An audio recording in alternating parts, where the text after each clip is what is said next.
La palabra de Dios es viva y es eficaz. Se nos presenta como una lámpara que alumbra nuestro camino. Es como un manual de instrucciones para nuestro día a día. Y a través de ella podemos descubrir y entender el plan que Dios tiene para nuestras vidas. Te invitamos a escuchar la siguiente reflexión y estamos convencidos te será de mucha bendición. Disfrútala. Quiero comenzar del tirón. Hay un ejemplo que seguramente vosotros ya habréis escuchado y a lo mejor me lo habéis escuchado a mí o a Moisés o a otra persona que también haya estado predicando. Y el ejemplo es el siguiente. ¿Cómo vences tú el miedo a las cucarachas? Pues el miedo a las cucarachas se vence de la siguiente manera. Se coge a una persona, se le mete en una habitación llena de cucarachas y luego se le mete un león y se le cierra la puerta. Y así seguro que el miedo a las cucarachas pasa a un segundo plano.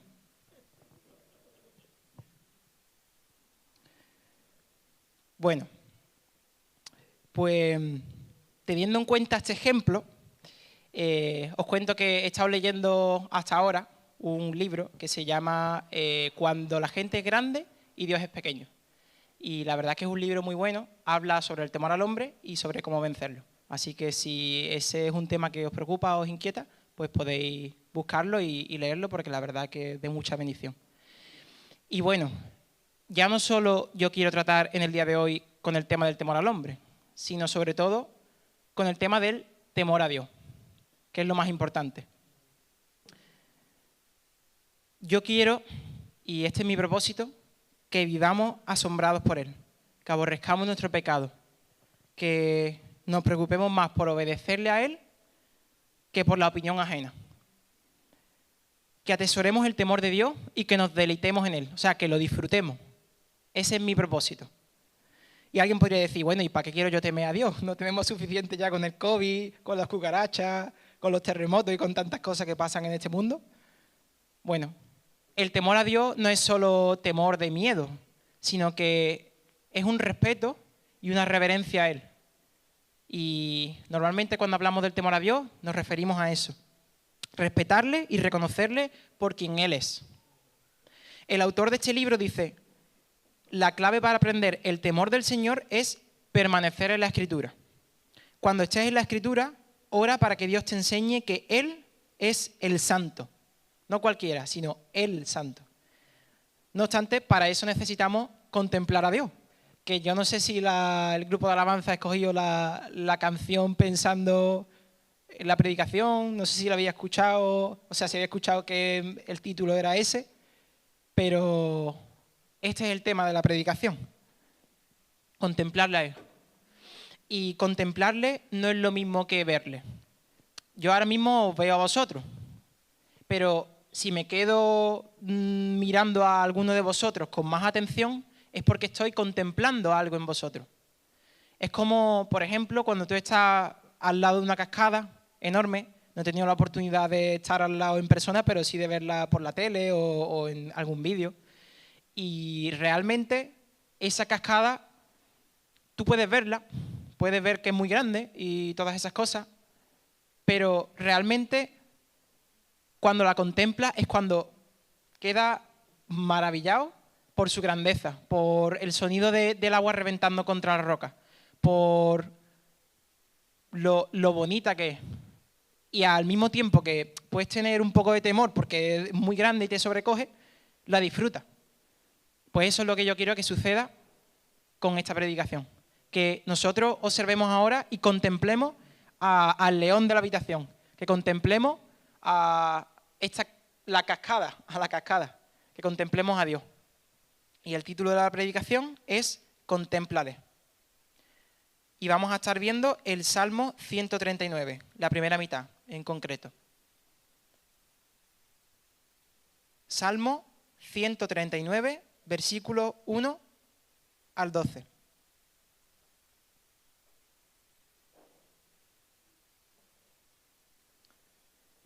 Si lo tenemos, dice así. Al músico principal, Salmo de David. Oh Señor, Tú me has examinado y conocido. Tú has conocido mi sentarme y mi levantarme. Has entendido desde lejos mis pensamientos. Has escudriñado mi andar y mi reposo, y todos mis caminos te son conocidos. Pues aún no está la palabra en mi lengua, y he aquí, oh Señor, tú la sabes toda. Detrás y delante me rodeaste, y sobre mí pusiste tu mano. Tal conocimiento es demasiado maravilloso para mí. Alto es, no lo puedo comprender. ¿A dónde me iré de tu espíritu? ¿Y a dónde huiré de tu presencia? Si subiera a los cielos, allí estás tú.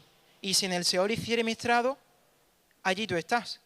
Si tomara las alas del alba y habitar en el extremo del mar, aún allí me guiará tu mano y me asirá tu diestra. Si dijere, ciertamente las tinieblas me encubrirán, aún la noche resplandecerá alrededor de mí. Aún las tinieblas no encubren de ti y la noche resplandece como el día. Lo mismo te son las tinieblas que la luz. Y permitidme que os dé un poco de información del contexto en el que nos encontramos. El género del libro de los Salmos sabemos que es poesía. Son 150 poemas hebreos y también algunas canciones y oraciones. Todas compiladas en un mismo libro y aquí tenemos los Salmos. El título, en la Reina Valera del 60, es Omnipresencia y Omnisciencia de Dios. Y la fecha en la que probablemente fue compuesto este salmo fue después del exilio del pueblo de Israel. El autor, como hemos leído, es David. Y la pregunta que yo me hacía es, ¿por qué este salmo de repente? Porque te lees el resto de los salmos que o son de alabanza, o son de queja, o ruego, súplica. ¿Por qué este salmo de repente? Que te habla de la omnisciencia, la omnipresencia de Dios, que parece que está ahí metido con calzador. No es así, porque el Espíritu Santo está al control de todas las cosas y Él lo sabe. Dentro del contexto del resto del libro, encaja con la intención de enseñar. Y en concreto este salmo nos enseña el temor de Dios, como hemos estado comentando, a través de la exposición de su grandeza reflejada en su omnisciencia y en su omnipresencia. De hecho, cada vez que David termina de explicar una sección de este salmo, alaba a Dios, como hemos leído, que está maravillado. Y como he dicho, nuestro deseo, mi deseo, es que al meditar en este salmo alabemos a Dios de asombro. Así que vamos a entrar ya en faena y no me ando más por las ramas. Primer punto, omnisciencia. Los que estéis apuntando, pues ponéis uno, omnisciencia. Versículos 1 al 6. ¿Qué es la omnisciencia? ¿Cómo podríamos definir omnisciencia? Omnisciencia significa que Él lo sabe todo, que no hay nada que escape a su control. No hay nada que Él no sepa. Él sabe todo de todos. Él sabe presente, pasado y futuro. Él no hace falta que haga esfuerzo, ni tampoco hace falta que busque mucho, porque Él conoce a la perfección lo grande y lo pequeño, lo bueno y lo malo. Sencillamente, como dice un autor llamado Arthur Pink, aunque Dios sea invisible para nosotros, nosotros no lo somos para Él. Eso es la omnisciencia. Y David dice, oh Señor, tú me has examinado y conocido. Tú has conocido mi sentarme y mi levantarme. Has entendido desde lejos mis pensamientos. Has escudriñado mi andar y mi reposo. Y todos mis caminos te son conocidos. Me llamaba la atención de estos versículos varias palabras. Examinar, que se dice en el versículo 1, significa penetrar. Y nosotros podríamos orar así. Tu visión me ha penetrado, Dios, ha visto lo que hay en mí y me ha conocido. Que en los versículos 1 y 4 se utiliza la misma palabra. Tanto conocido como el sabe del versículo 4 es una palabra, yadá, que significa asegurar al ver. O sea, que si Dios me ha conocido, significa que al examinarme y penetrarme con su visión, ha visto lo que hay en mí. Y lo ha visto sí o sí, vaya. Que no hay duda de que Él sabe cuáles son mis pensamientos, mis motivaciones y mis emociones. Él escudriña y sabe todo lugar al que hemos ido, al que vamos y al que iremos. Dios sabe cuándo me he levantado, cuánto he caminado, cuánto he descansado y cuándo. Sabe incluso las cosas más cotidianas, como esta. Él sabe cuándo nos ponemos a cocinar, cuándo fregamos, cuándo vamos a tender la ropa, cuándo vamos al Mercadona a comprar. Él conoce mi cansancio, Él conoce mi deseo por llegar ya a la meta. Conoce mis distracciones, mis pesares y mis luchas en el camino. Y las tuyas también. Y yo imagino a Dios como en el otro extremo del mundo. Yo estoy aquí ahora mismo y Él está en la otra punta, no sé dónde, mirándome desde allí. Aunque para mí es imposible verle, es obvio. Además tengo un muro ahí, no puedo ver nada más allá, aparte de lo que hay aquí dentro. Él me ve a mí perfectamente. Y me conoce. Y no hay nada que le impida saber qué es lo que estoy pensando ahora mismo. Cuáles son mis pensamientos, cuáles son mis emociones, mis motivaciones, por qué estoy aquí de pie, si tengo miedo o no, si estoy pensando en otra cosa mientras hablo. Él lo sabe todo. Y si te paras a pensar un poco en esto, la verdad es que abruma. Porque es un ser mucho más grande que tú, que ahora mismo te estás viendo y analizando todo. Este pensamiento, la verdad es que puede hacer que nos sobrecojamos, que nos agobiemos un poco. Si tenemos la concepción de un Dios tirano, un Dios malo, alguien que tiene malas intenciones y que quiere hacernos daño. Pero nosotros los creyentes que conocemos la palabra y conocemos realmente quién es Él, debería darnos paz, tranquilidad. Porque Él está por nosotros. Él es nuestro Padre y nosotros somos sus hijos. Y los padres no tienen malas intenciones para con sus hijos. Dice Jesús, si vosotros sabéis darle cosas buenas a vuestros hijos, ¿cuánto más mi Padre Celestial nos va a dar a vosotros todo lo que le pidáis? Por tanto, medita en su omnisciencia cuando estés ansioso, recordando que Él está pendiente de todas tus necesidades, todas y cada una de ellas. Hebreos 4:12 dice así, porque la palabra de Dios es viva y eficaz, y más cortante que toda espada de dos filos, y penetra hasta partir el alma y el espíritu, las coyunturas y los tuétanos, y discierne los pensamientos y las intenciones del corazón.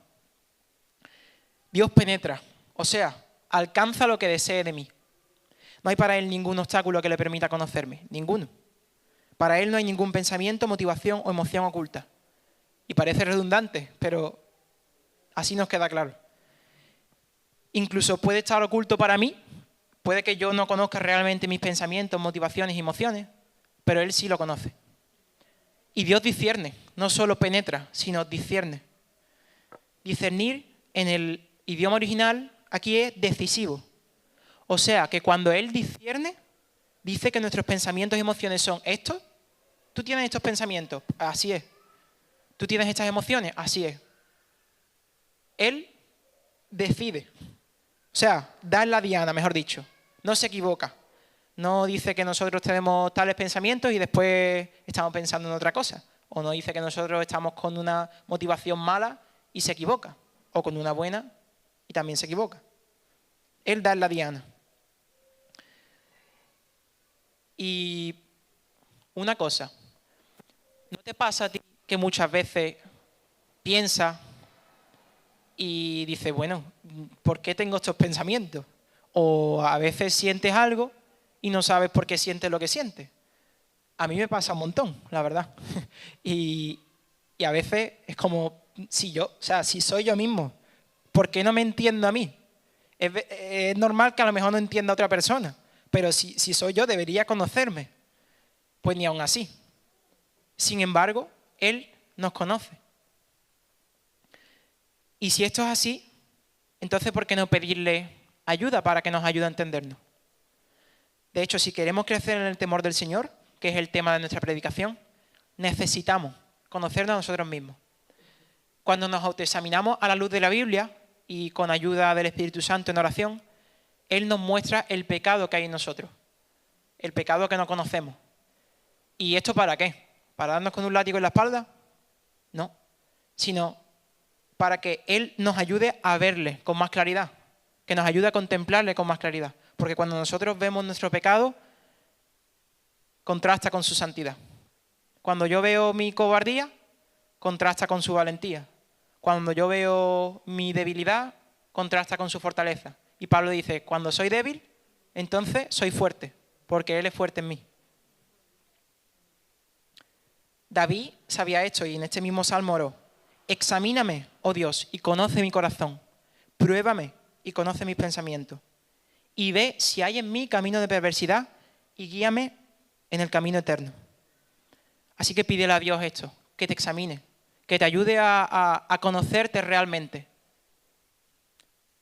Y que así puedas apreciarle cada vez más y más y crecer en el temor de Él. Y por otra parte, a mí me da por pensar que entonces confiar en mis emociones y mis pensamientos en ocasiones es un poco tontería. Porque si ni siquiera yo me conozco, ¿cómo voy a poner mi vida en las manos de mis emociones? Sería una necedad. Si Él conoce porque siento lo que siento, ¿no sería más adecuado confiar en su palabra? Si realmente creemos esto, porque hay veces que nos dejamos guiar por nuestros corazones, como dice Disney y la sociedad. ¿Cómo se relaciona esto con el temor de Dios? Temerle a Él implica obediencia y es justo de lo que estamos hablando. En la Biblia, el temor a Dios y la obediencia a Dios muchas veces se usan como sinónimos. El temor a Dios o la obediencia a Dios es el principio de la sabiduría. Temer a Dios implica, por tanto, no dejarme guiar por mi corazón, sino guiarme por su palabra. Así que haz esto, no te dejes guiar por su corazón, sino obedece su palabra y aprende a temerle. Pues aún no está la palabra en mi lengua, versículo 4. Y he aquí, oh Señor, tú la sabes toda. Y a veces nos pasa esto con personas que conocemos, que están hablando y de repente le quedan 2 palabras para terminar la frase y tú eres capaz de terminarla por ella. Y dices, uy, estamos conectados. Pero claro, es que llevo 20 años conociéndote y no estamos conectados todavía, pues vamos mal. Ahora, imagina a Dios, que nos conoce a la perfección. ¿No va a ser Él capaz de completar nuestras frases, ya no solo cuando nos quedan 2 palabras, sino antes de que nosotros sepamos qué vamos a decir? Si Él es el Dios omnisciente, para Él está chupado. Perdonadme la expresión. Él conoce nuestra manera de pensar y conoce cómo actuaremos y cómo vamos a reaccionar en diferentes situaciones. Y al final, la falta de un lenguaje apropiado y la incapacidad de dar expresión a nuestras emociones, pensamientos y todo lo que hay en nuestro interior no es un obstáculo para Él. Porque dice la palabra que sucederá que antes que llamen, yo responderé. Y mientras estén hablando, yo les escucharé, dice el Señor. No hay peligro de que nuestras oraciones sean pasadas por alto. Y la verdad que esto para mí personalmente es un alivio, porque hay veces que uno piensa, hay que ver que se me ha olvidado decirle esto a Dios y ahora Él no lo va a tener en cuenta. Claro, esto me ha pasado porque no le he pedido. O claro, esto es que X. Pero no es así. Él nos conoce y conoce cada una de las cosas que nosotros tenemos en nuestra mente y no le pasa por alto nada. Así que esto es un alivio y un estímulo para orar.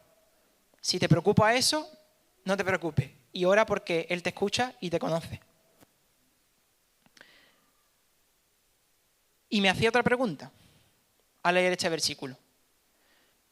Porque muchas veces nosotros no somos transparentes con Dios. ¿Qué sentido tiene? O sea, que no tiene ningún sentido. ¿Qué sentido tiene escondernos del Dios omnisciente? Si Él sabe todo de nosotros al punto de ser capaz de saber qué vamos a decir antes que nosotros mismos, ¿por qué callamos muchas veces? ¿O por qué fingimos muchas otras? Por ejemplo, a veces nos ponemos a hacer cosas y estamos mal por dentro, pero nos ponemos a hacer cosas para Dios como si Él no nos viera. Porque simplemente nos vamos a Él con nuestras cargas y le decimos, Señor, estoy así, ayúdame a hacerlo, a hacer lo que tenga que hacer. O no puedo, ayúdame tú a poder. Porque si Él lo sabe todo, ¿para qué decirle nada, no? Hay veces que pensamos así. Si Dios lo sabe todo, ¿para qué le vamos a decir nada? No hace falta. Bueno, si pensamos esto, vimos en Marcos 10:36 que aun a pesar de su omnisciencia, Jesús le pregunta a Jacobo y Juan, ¿qué queréis que os haga? ¿Y para qué? Si Él sabe la respuesta. pues esto es una muestra de que Él desea que ellos se expresen. Si no, ¿para qué se lo va a preguntar? En la oración, aunque Dios es omnisciente, Él desea que nos expresemos. Así que en la oración expresa tus deseos, tus sentimientos, tus pensamientos a Dios, como si Él no los conociera. Desea que lo haga. Él desea que te expreses. Así que no pienses que no es importante, no pienses que es una pérdida de tiempo y dile al Señor lo que tienes en mente. Exprésate. Y aunque este no es el tema principal, de nuevo podemos ver en Marcos 10:51, cuando está con Bartimeo, que Jesús desea que nos expresemos, porque le dice, bueno, ¿qué quieres? Y además podemos ver que a pesar de ser el omnisciente, Él no le corta. Le dice, empieza a hablar, Bartimeo a hablar y dice, no, calla, que ya sé lo que me va a decir. Que a veces nosotros somos así bastante ásperos. Sino que Él le deja hablar. Y además, Él siendo el omnisciente, no hace alarde de todo lo que sabe, dice, aquí estoy yo, sino que Él tranquilamente escucha, asiente, como si no lo supiera. Simplemente por amor a la otra persona. Así que imitemos a Jesús y permitamos que el otro se exprese. Cuando nosotros estamos relacionándonos, es algo que viene muy bien. Pregunta, aunque creas que ya sabes, y trata con cercanía a la otra persona. Pero como he dicho, este no es el énfasis de este pasaje. Lo más importante es que saber esto hace a Dios muy grande y al hombre pequeño. Imagínate, si tú fueras omnisciente, ¿tú dejarías que el otro se expresara con tanta facilidad? Si tú fueras el Dios omnisciente y santo que ha creado todo, ¿dejarías que tus criaturas pecadoras se acercaran a ti, señalándote con el dedo, quejándose, tratándote de injusto, cuando tú no has hecho nada y eres más misericordioso que ninguna otra persona en la tierra? Él, en vez de fulminarlos directamente, Él los trata con misericordia, con amor, con paciencia, con dulzura. Y a veces con juicio en su corazón, porque tienen que hacerlo para que ellos aprendan, para que nosotros aprendamos y para que nos arrepintamos y nos acerquemos a Él. Jesús era el omnisciente, el omnisciente, y permitió que durante 30 años sus padres lo educaran. Y esto nos parece a nosotros muy fácil porque se lee muy rápido, sobre todo la niñez de Jesús, que no hay mucho en la Biblia, pero fueron 30 años con dos seres humanos pecadores diciéndole qué hacer y cómo hacerlo. Y Él, sumiso en todo aquello que no iba en contra de la palabra de Dios, obedeciéndole.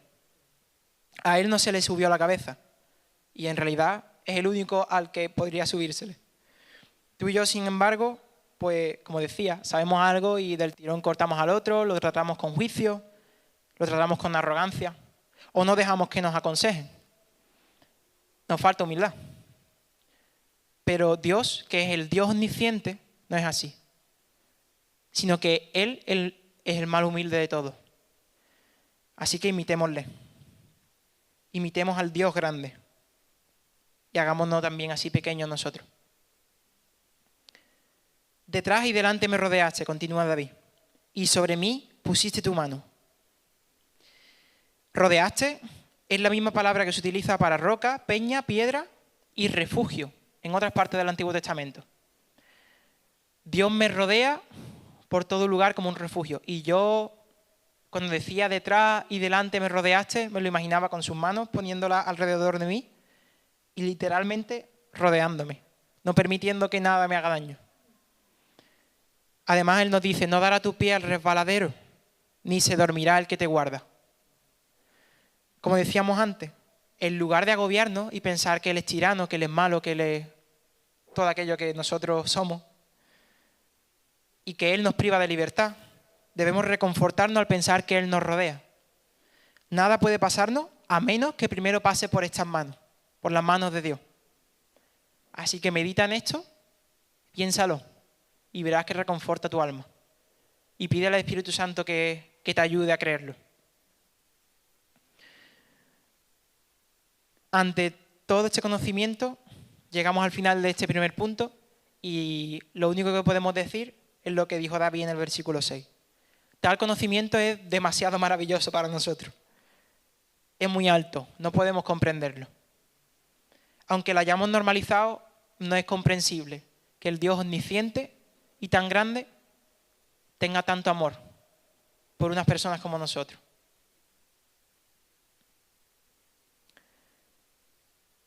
Vamos al segundo punto. Omnipresencia. Versículos 6 al 12.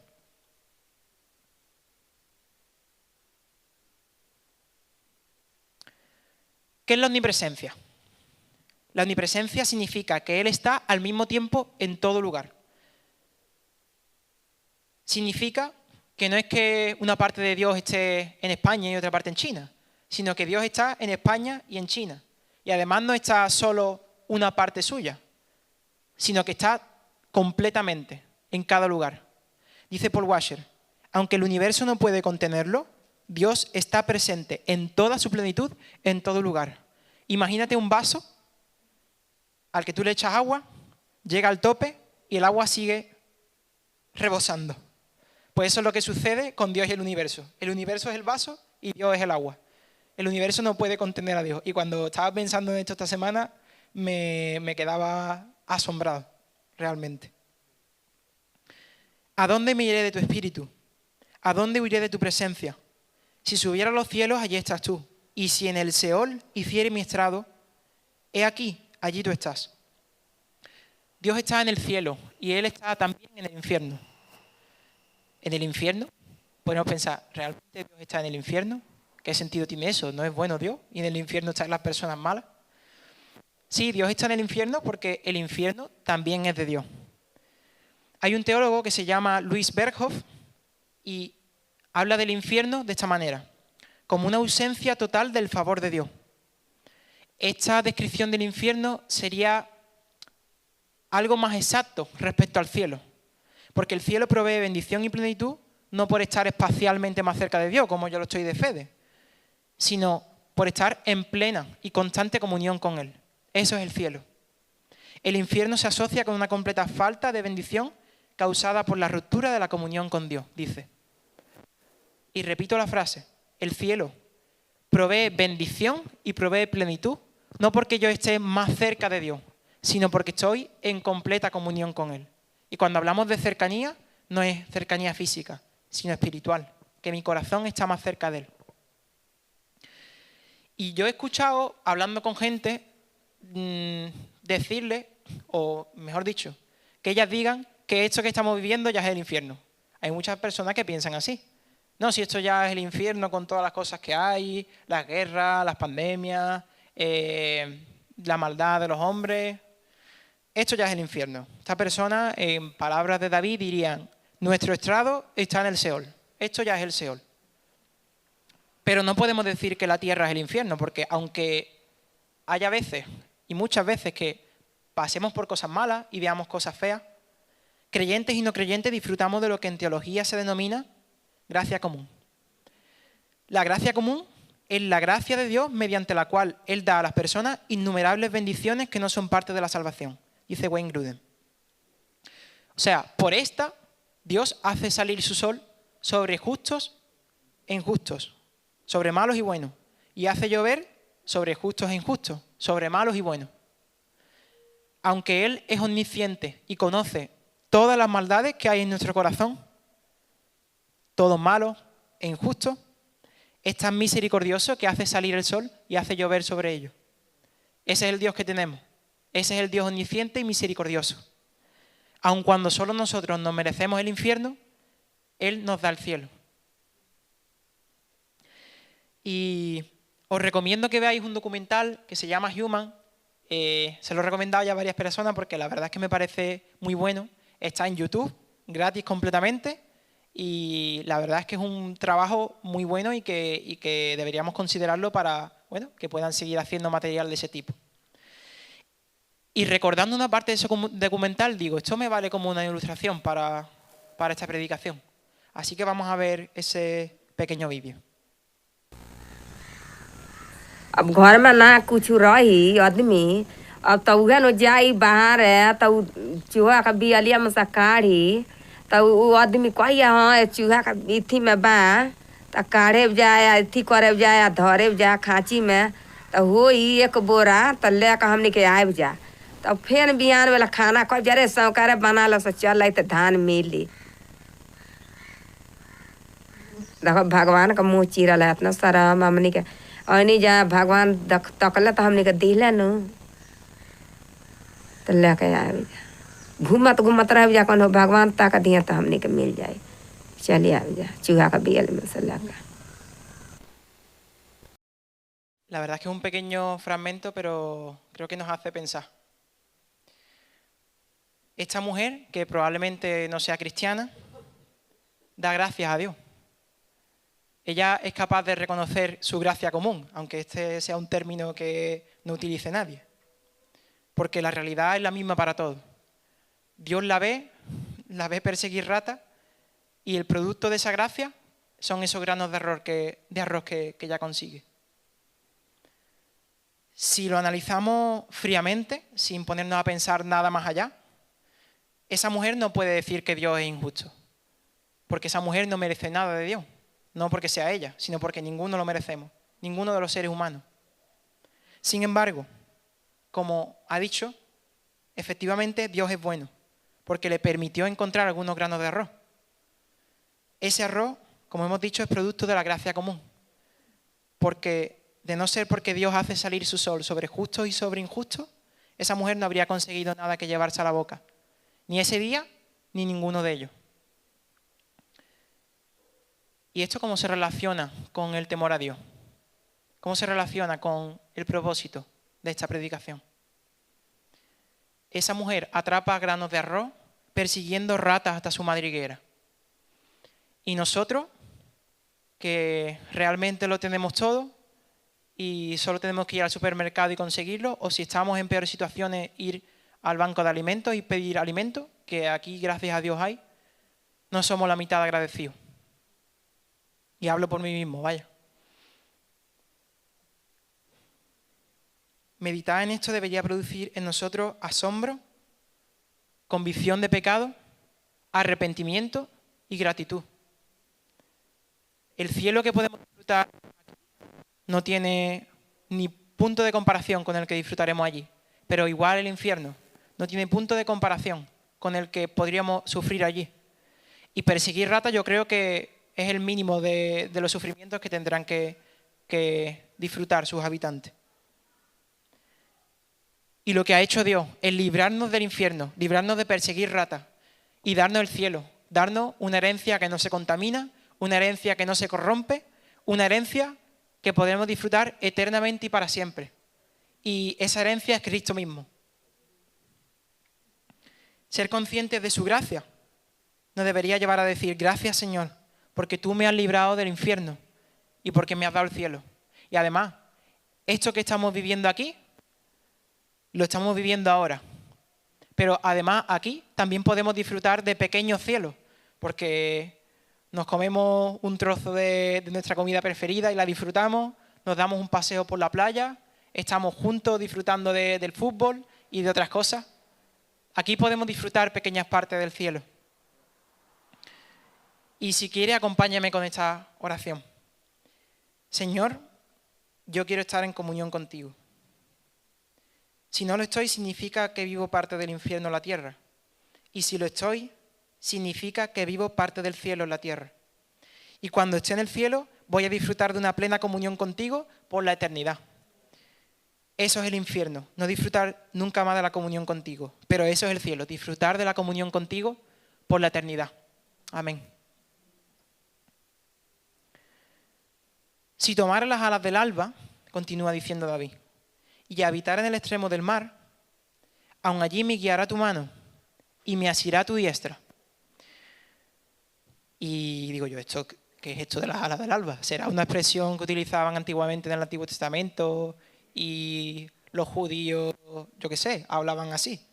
Al final era más sencillo, simplemente dice como si el alba fuera una persona y tuviera alas, pues como el alba va muy rápido, si tomara las alas del alba significa que yo iría muy rápido. Al final era menos enrevesado de lo que yo me imaginaba. Dios y David están hablando aquí de viajar lo que nosotros conocemos como la velocidad de la luz. Y estaba investigando un poco por internet acerca de esto. La velocidad de la luz es de aproximadamente 300 millones de kilómetros por segundo. O sea, no por hora, sino por segundo. Yo voy a 120 por la carretera, que ahora estoy practicando con el coche, y a mí ya me parece muy rápido, y hay veces que lo doy más lento porque digo, a ver si me voy a chocar o cualquier cosa. Gracias a Dios, Él nos cuida, Él es omnisciente y también es omnipotente. Y eso ya me parece rápido. Pues imagínate entonces viajar a 300 millones de kilómetros por segundo. El ser humano ha conseguido rebasar la velocidad de los aviones, que es de 1.235 kilómetros por hora, así como información. Pero aunque lograra alcanzar la velocidad de la luz, nunca podría alcanzar a Dios. Dios es luz y parece ser que científicamente imposible alcanzar la velocidad de la luz, porque Él es más rápido. Por eso, lo que hizo Jonás, la verdad es que fue una tontería. Jonás dijo, bueno, para no hacer la voluntad de Dios, me voy a ir a Tarsis, que está en la otra punta de Nínive, que es el sitio al que Dios me ha mandado a predicar, y ya está, y escapó de él de alguna manera. Así que mientras que iba en el camino, como ya sabéis, vino una tormenta, y esa tormenta la había mandado el Dios omnisciente y el Dios omnipresente. Él intentó huir, pero al final le salió mal. En la práctica, él no conocía este salmo, pues aunque habitara en el extremo del mar, aún allí Dios estaría. Él está en todo lugar y su velocidad es infinita. Una aplicación práctica al respecto, que no intentemos escapar de Dios. Es una tontería hacerlo y además su propósito Él lo va a cumplir en nosotros. Y yo creo que esto a muchos de nosotros que combatimos con esos pensamientos pues nos da tranquilidad, porque el propósito que Él tenga lo cumplirá. No podemos escapar de Él. Y alabamos a Dios por ello. Además, como hemos visto en el versículo 5, Dios nos rodea. Pero saber que Él es omnipresente significa que estamos protegidos en cualquier lugar en el que nos encontremos. Él nos rodea siempre, en cualquier lugar. Y que en todo momento Él asirá a nuestra diestra. Asir parece ser que significa un apretón fuerte para rescatar. Como cuando Jesús estaba con Pedro y los discípulos en la barca, le dijo a Pedro que saliera de ella. Pedro iba andando y cuando de repente se miró al mismo, empezó a hundirse. Y Jesús lo tomó de la mano y le dijo, ven. Aun en el extremo del mar, aun en la isla más remota, aun en las circunstancias más adversas, aun con COVID, Él nos rodea. Como es omnisciente, Él sabe la situación que estás pasando y la sabe a la perfección. Y te comprende. No es solo que sepa las cosas y ya está, sino que Él ha sido humano, Él ha sufrido y Él es capaz de entender tus sentimientos. Y como es omnipresente, Él está contigo en medio de ella. Lo está. Y por más que tú te afanes en decir, no, no lo creo, no lo creo, da igual que tú lo creas o no lo creas, es que es la verdad, Él está con nosotros. Él es Emmanuel, Dios con nosotros. Y Emmanuel te coge de la mano y Emmanuel no te suelta. Así que confía en Él, porque no te va a soltar. No te va a soltar ahora ni en ningún momento de tu vida. Yo no sé lo que puede estar atravesando, bueno o malo, pero Él sí. Más bien, no le sueltes tú a Él, sino acércate a Él. Acude a su palabra, lee, medita en la Biblia y Él va a proteger tu mente de los dardos del diablo. Él va a hacer un cerco con sus manos, detrás y delante y por encima. Y no va a dejar que nada pase. Y lo que Él permita que pase será para su gloria. Además, Él es omnipotente, o sea, todo lo puede. Así que no solo te va a proteger mediante las verdades de la Biblia, sino que Él es capaz de controlar todas las circunstancias. Él es capaz de controlar todo, absolutamente todo, mediante su poder. Así que confía también en eso. Vamos con los versículos 11 y 12. Si dijere, ciertamente las tinieblas me encubrirán, aun la noche resplandecerá alrededor de mí. Aun las tinieblas no encubren de ti y la noche resplandece como el día. Lo mismo te son las tinieblas que la luz. Y aquí no está hablando de que la maldad es lo mismo que el bien, sino que lo mismo son, pues eso, la oscuridad que la luz, que la luminosidad. Y no hay oscuridad lo suficientemente espesa como para esconder a alguien de Dios. No hay oscuridad. Mira, si puedes poner la imagen. Este de aquí es el ojo de un búho. Lo busqué y la verdad es que se parece un poco al nuestro, pero a lo mejor la parte de alrededor es un poco distinta, a no ser que alguno tenga mucho pelo. Una de las particularidades de la visión de los búhos, también lo he estado buscando, es que sus ojos solo pueden mirar hacia adelante. Es como los caballos cuando les pone aquí algo para que no miren para los lados, pues igual. Pero ellos son capaces de mover su cabeza mucho, 300 grados, algunas especies. Y 360 es el máximo, o sea que 300 es un montón.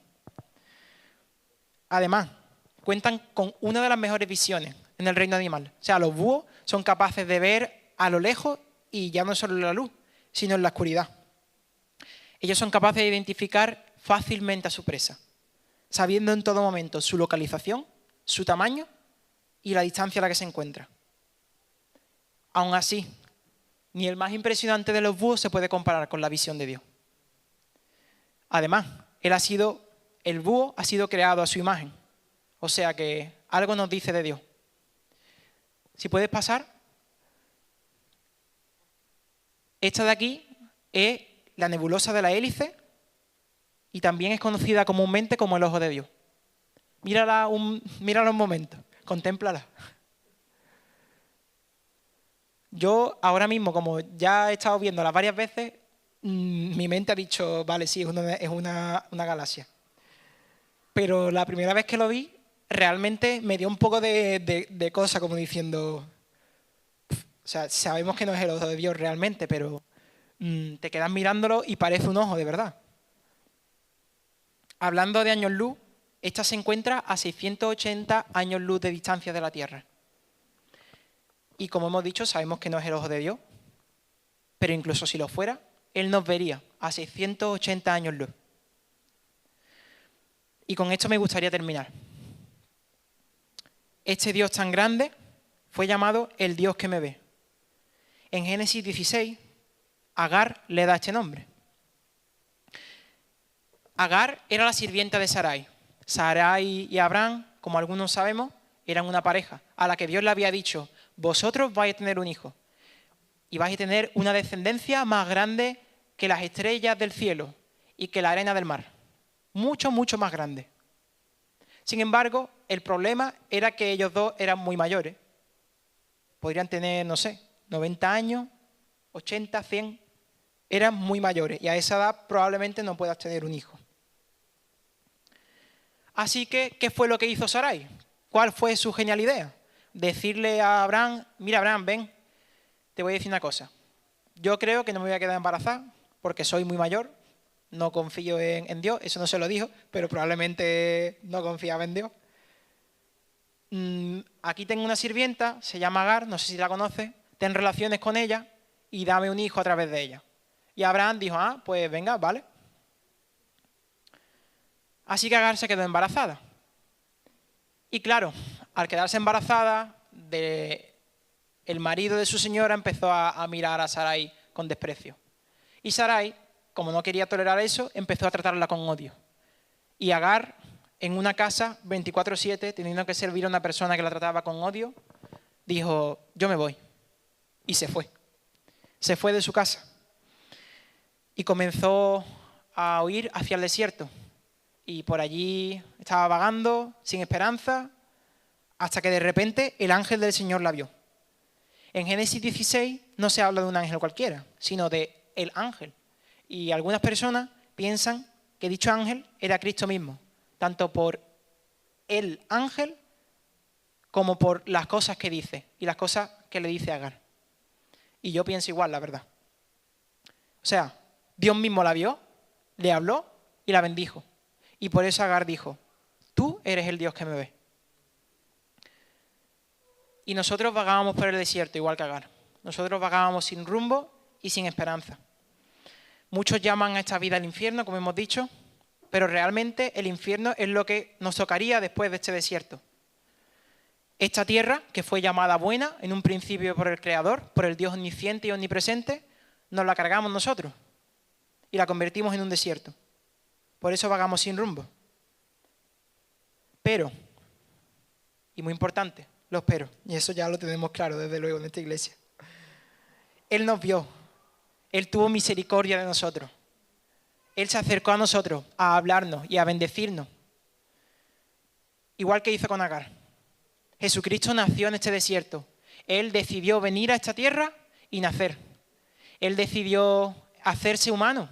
El Dios omnisciente y omnipresente decidió convertirse en una criatura limitada. Decidió autolimitarse. Nacer en un pesebre, que no era el mejor lugar en el que estar, y además vivir 30 años, como estábamos hablando, con personas pecadoras. Pero no se quedó ahí. No obedeció simplemente a sus padres, obedeciendo a Dios también en el camino, sino que luego nos habló. Él tuvo 3 años aquí para hablarnos del reino de Dios, que el reino de Dios se había acercado, que Él había venido, que Emmanuel estaba con nosotros ya, y que nosotros somos pecadores, y que tenemos la necesidad de arrepentirnos y de venir a Él con confianza. Y lo bueno es que a todos aquellos que se arrepienten, a todos aquellos, no hay ninguno, a todos los que se arrepienten de corazón, Él los perdona.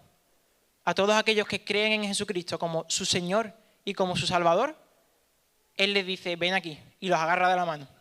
A todos. Agar se preguntaba, ¿de verdad he visto a aquel que me ve? Pero nosotros no tenemos duda de que cuando este desierto acabe, nosotros vamos a ver a aquel que nos ve. No hay duda alguna. Es más, vivió a su lado, como comentábamos, este desierto es una porción del cielo.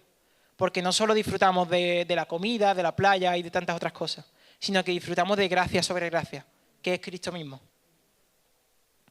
Si no eres creyente, medita en esto. Y si eres creyente, medita también. A todos, arrepintamos de nuestro pecado, pidámosle perdón a Dios y pidámosle que nos salve de nuestro pecado y que nos ayude a verle, ya no solo en esta tierra, sino después de ella.